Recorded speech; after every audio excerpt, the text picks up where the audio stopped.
রাস্তার পাশে গাড়ি থামানো। পুলিশ অফিসার মিলার তার রিভলভার তাক করে আছেন গাড়িতে বসে সেনা সদস্যের দিকে। এই মুহূর্তে দেখা যায় অফিসারের মুখে একটি সাদা ললিপপ আটকে গেছে এবং তিনি দম বন্ধ হয়ে কাশছেন। তার হাতের পিস্তল মাটিতে পড়ে যায়।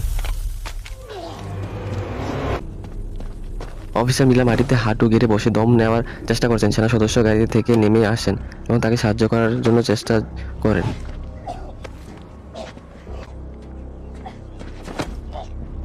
তারপর ধাক্কা লেগে অফিসারের গলা থেকে ক্যান্ডিটি রাস্তায় ছিটকে পড়ে। অফিসার মিলার জোরে শ্বাস নেন এবং মাটিতে বসে হাঁপাতে থাকেন। সেনা সদস্য শান্তভাবে অফিসারের দিকে তাকিয়ে নিজের অবস্থান পরিষ্কার করেন।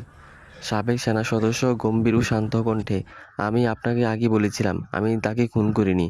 আমি আমি শুধু পরিস্থিতিটা বোঝার চেষ্টা করছি, সবকিছু নতুন করে ভাবছি। অফিসার মিলার মাটিতে বসে অবস্থা থেকে তার দিকে তাকান। তার ভুল ভেঙেছে। তারপর দূরে সাইরেন বাজিয়ে দ্রুত গতিতে 3টি পুলিশ গাড়ি এগিয়ে আসে। গাড়িতে থেকে পুলিশের অফিসাররা রাইফেল তাক করে নামান। দূর থেকে স্নাইপার স্কোপে দেখা যায় তারা পরিস্থিতি ভুল বুঝছেন। দ্বিতীয় পার্ট দেখতে চাইলে অবশ্যই লাইক, কমেন্ট, সাবস্ক্রাইব করবেন।